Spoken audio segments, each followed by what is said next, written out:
This is Adam Dudziak. I am a candidate for the State House of Representatives in District 61.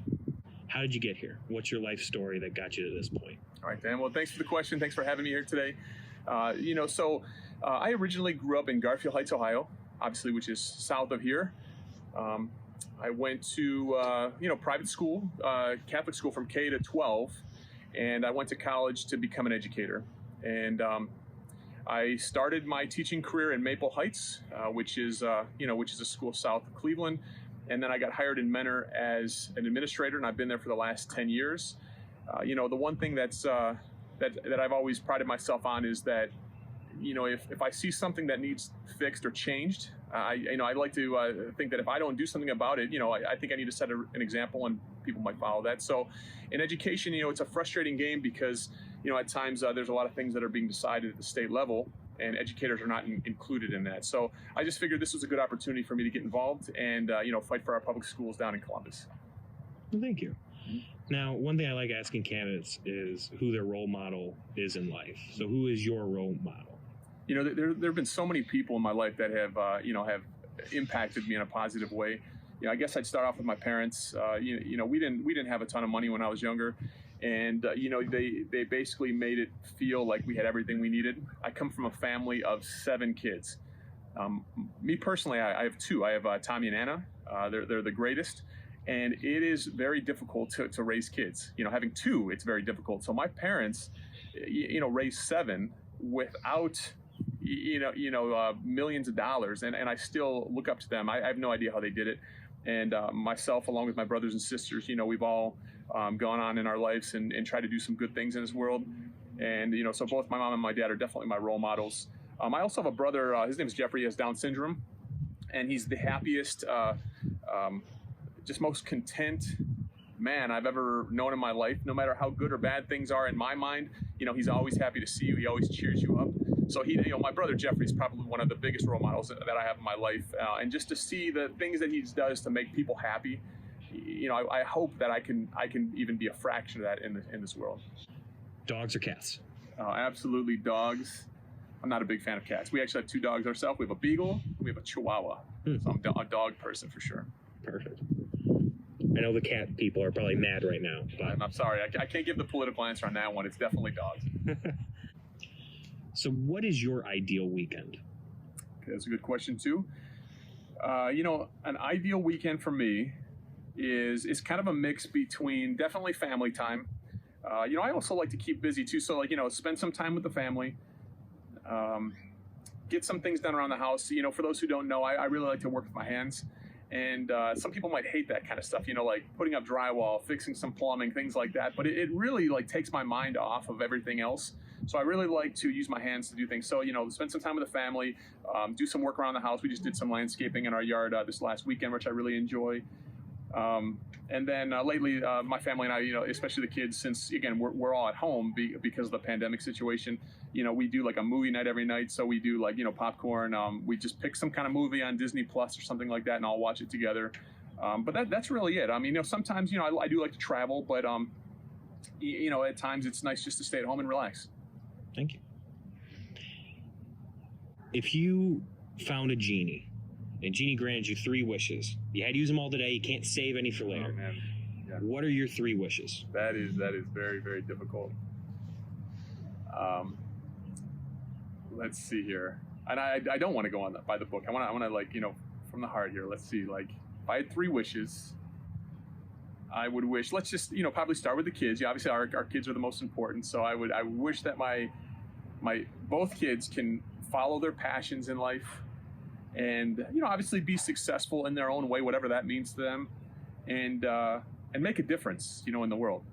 And again, going back to what I'm doing here, this is not necessarily always comfortable or easy, but, I just feel like it's important to put your voice out there and make a difference. So, would that count as 1 or 2 wishes? If I'll give you 1. Okay, so that's for 1. So making sure my kids can follow their passions and be happy and successful in life. That's number 1. Mm-hmm.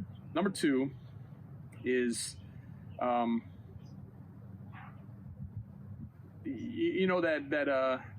people say world peace, Mm-hmm. Something along those lines like that. There's too much fighting, too much division. So something along that lines of just making sure that everyone has a chance to be happy and successful. Yeah, I guess that's it. It's kind of world peace then. Number two. Number two. Number three. It would have to be. Well, let's go with a not serious one. The Browns have to win the Super Bowl before I die in my life. Not in this year, just at some point. Actually, not before I die. Actually, before my dad is, he was a Browns fan. He despises them now. He won't even watch. And every time they make a bad play, he walks out of the room because he feels it's because of him. So actually, I'd like to see the Browns win the Super Bowl before my dad dies. Now, for all those people out there saying that I wasted a very important wish, again, that's just kind of the not serious one. Obviously, just I just like people having the opportunity to be, just be who they are and make a difference in the world. So I mean, you did use the one for world peace, so I think they can it can be justifiably said. Yeah. Browns getting a Super Bowl win in the next 50, 60 years. And I think it's a good one. I know I ranked it number 3, so other ones are higher on that list. So, what is something that you can't go a day without doing? Okay, so I guess I can't go a day without learning and being reflective on just my life in general. I love learning, and that comes in so many different forms. Obviously, I'm an educator, so you might think that's kind of like a biased answer, but it really isn't. I mean, ever since you're in formal schooling, it almost seems like the further I get away from there, the more I value just kind of advancing myself as much as I can on a daily basis.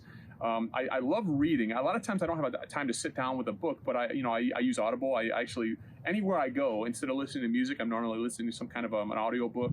I love tinkering at the house and just constantly learning and constantly growing. That's every single day, no matter what, I'm always doing something along those lines. What accomplishment are you most proud of? The accomplishment I'm most proud of.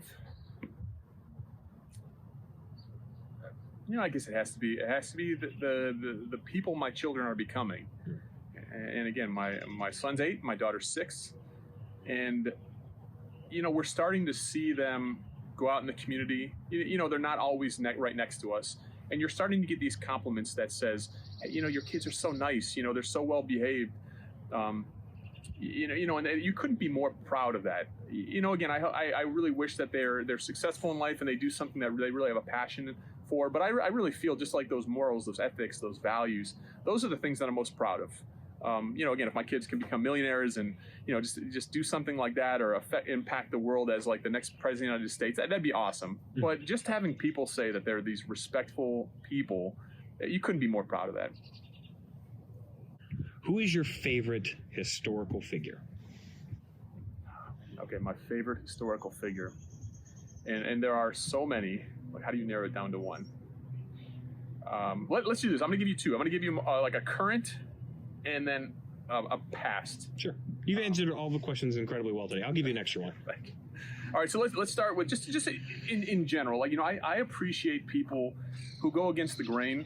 It's really easy just to kind of blend in and fit in, and a lot of times great things don't happen in this world unless you go off the beaten path. So let's just talk about someone like Abraham Lincoln, for instance. I've actually read a couple of his books. I like a book by it's called Team of Rivals. And the one thing I really like about him is that during a very challenging time in this, obviously this country's history, he did not necessarily just blend in with everybody else. He took a stand and stood for something that was different, and obviously that was right, and that was not easy to do. So people like that are people that I think are so important in this world. Now, a more current one, and again, very relevant, very connected, would be Barack Obama. I think people who know me know how much I respected what he did, and being the first African-American president is so huge. The way he speaks, the way he communicates with people, the way he inspires people, it's something that I think we all wish we can do. I think it's amazing. And not to mention that, he fought, even now, he fought, racial issues. And I feel that he did so much for this world and set such a good example for my kids and all kids. And, he's my favorite current historical figure. Thank you. This is one that if we have to give you extra time to think about, we'll give you extra time. What is your best story in life? Best story. So it'd be like a personal story that I was involved in? Yeah. Okay. I'll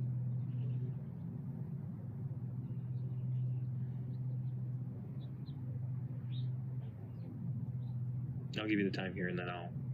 Yeah, it's, I think it's there's, again, just like we talked about with most influential times. I mean, there's so many good stories, and as a parent, a lot of times it goes back to just your kids again. I don't want to keep going back to that, but again, like the first time someone said that, like where someone comes up and says, your son Tommy, all the other kids were acting like animals, and Tommy was just so polite and kind. It was just such a proud moment.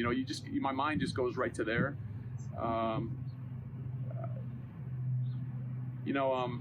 me tell you this story. Okay, so there was a story I told at I was my brother Alan, his best man at his wedding. So this is a story I told as the best man, and basically it went so he's my younger brother. He got married first though, and so I told this story about how when we were younger, and this is a true story. So when we were younger, we were kind of getting into some mischief, and we decided to climb on our parents' garage. It's something we weren't allowed to do, and we weren't supposed to be doing that. And so we were up there, and I can't remember exactly why, but for some reason, the ladder wasn't there anymore. I can't remember if the ladder fell or if the ladder was too low and we couldn't get to it. And so, we're like, we got to get down. How are we going to do this? This is before the days of cell phones, and you're not calling anybody. Nobody was around. We couldn't do this. So I'm like, all right, how can we do this and get down from this roof? So I thought about it. I'm like, I got it. And my brother's name's Alan. I said, Alan, I think what we should do is we should jump. And you should jump first. And now my brother Alan, he's been that guy, like he's got the most courage. He's determined, he's stubborn. He's a firefighter and paramedic in Dayton. He's a lieutenant now. He's an unbelievable human being. And he looks at me and he goes, looking up to his big brother, like, yeah, sounds like a great idea, Adam. And so he jumps, hits the ground, starts crying, yelling, screaming. And then I looked down and I said, hey, Alan, go get a ladder. And then he did. And that was the thing is he definitely followed me like when we were younger. I mean, he did everything I did all the way through. And then it was kind of neat as he became like a man, then things started shifting where, we became like these co-brothers where it wasn't like an older brother, younger brother situation. And now there are times just even like with the marriage, he got married first, he moved off to Dayton first, there's a lot of things that he did before me. So it's kind of a cool relationship where it started as the older brother, younger brother. And now we're just really good friends and, we do a lot of things together. So this is, I don't think it's too divisive a question. But what is one thing that bothers you most about the world today? And the one thing, and I've been talking about this quite a bit, I say that I think there's a lack of compassion in the world. And I guess like the definition I would use for that is that, a certain issue doesn't impact you until it personally impacts you. We're mean to a certain person because we don't understand the way they live, but it doesn't affect me. But as soon as it does, my view would change. And, I think we could do a lot better with that. When we talk about even getting into the political conversation of there's Democrats, there's Republicans, and both are hoping like the other side loses. It's like we need to find some common ground. But we see it in the school all the time. Most of the problems we have in the school, and that's what I do for a living, is that, kids just assume like that, what you are is different and it's not right. Or vice versa, where I'm going to say it, I don't think it's going to affect me. They can't put themselves into that other person's shoes, And I think we're seeing that across the world. And I think the reason we're seeing that is because of when it comes to technology, social media, there's like this instant gratification. And I think we're making decisions before we're thinking through these things. Again, when I was younger, we didn't have cell phones. You had to write a note or you had to physically go to someone's house. And now it's so easy just to hit send that I think we're losing some of that, human-to-human connection and empathy and compassion. That's what I think is the biggest problem right now. All right, Adam, we're coming up on the end of our interview today. So real quick, what's your favorite movie? Okay, my favorite movie is The Gladiator. What's your favorite book?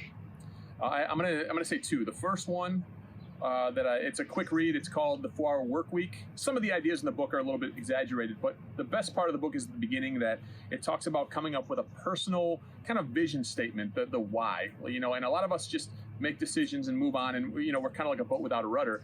But it talks about every decision you make should be kind of aiming towards what your purpose in life is. So that really impacted me. And then it also just talks about productivity versus just doing things for doing things.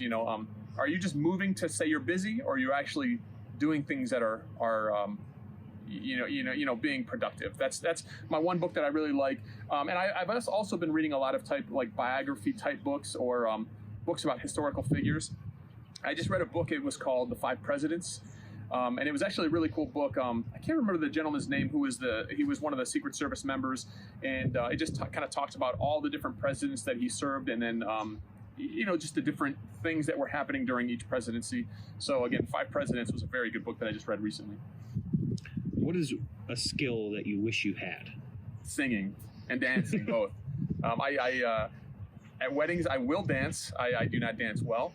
And really, for some reason, I really like listening to music, and I wish I could sing. Some people can just sing very easily, and I can't. I wish I could. And we're going to go in a completely different direction here. How do you wish to be remembered?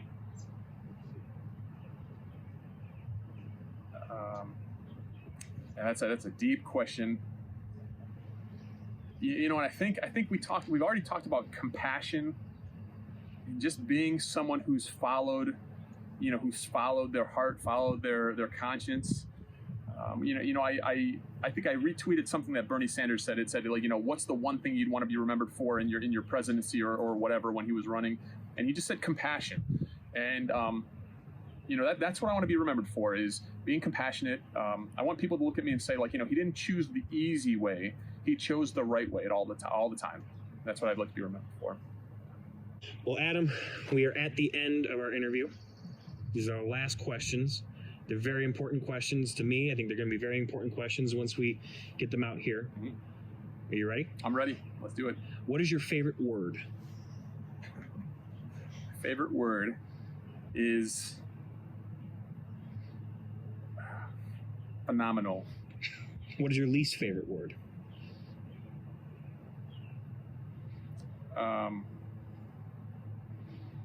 Moist. What is your favorite sound? My favorite sound is, it would have to be like waterfall, like a river, something like that. Just sitting there, and that's all you hear. That's just total peace. What is your least favorite sound? My least favorite sound, I guess I have 2 dogs, and that sound where the dog just barks and barks and barks and barks and barks. It just never ends. That's my least favorite sound. What is one occupation you would like to try? I think what I would like to do is some type of missionary work, and not really for religious purposes. Just I've been so busy in the school setting, and I think we do a lot of really good things in the school, and we work with a lot of people who are really struggling. But to be able to do that full time, I kind of feel that right now. I'm doing a little political community stuff. I'm doing some schoolwork. But if I could just full time, just go somewhere where people needed help, and just spend weeks or months or years there, and just see what that's like. And again, kind of like missionary work or just like traveling service work. That'd be kind of neat. What is one occupation that you don't believe you would do well in? And this is a shout out to our educators out there. And again, I go back to I'm an educator. I've been an educator for 15 years. I would never succeed at being an elementary school teacher. Those people are saints. They have more patience than you can possibly imagine. I could do it for one day, and I would lose my mind right after that. So for all those elementary school teachers out there, I give you more credit than you could ever imagine. It's not for me. Our final question. Mm-hmm. If heaven exists, what would you like God to say when you arrive at the pearly gates? I think it would be just a very simple answer, and maybe not even words. You walk in, it's like smile, and he just basically says, "You did it, thank you," and that's it. And you just walk in. Thank you, Adam.